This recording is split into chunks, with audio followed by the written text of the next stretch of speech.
I'm dead. I'm dead. I messed up. I'm dead. I am so dead. The boss is gonna kill me. This is the third job I messed up this month.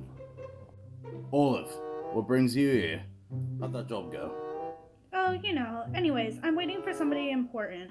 A date, eh? No, you idiot. I wish it was a date. I'd be a lot less nervous if it were. Well, don't let me keep you. I'll head out so that I don't interrupt anything, yeah? No need. I just got a message. Change of plans. I'll see you around, Wilhelm. She messed up. She definitely flubbed the job. I hope the boss doesn't kill Olive for latest screw-up. Eh? Oh, that's Olive. What's she doing in that warehouse? Hold on a minute. Is that the boss? So, what'd you tell the boss when you went in there? I told her the job went smoothly, without a hitch. And did it?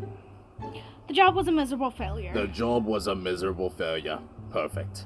That's just great, Olive. What do you want me to do? Right, well, I'm going to Subway. You can let me know in about an hour or so if Paul McCartney is in heaven or not, yeah?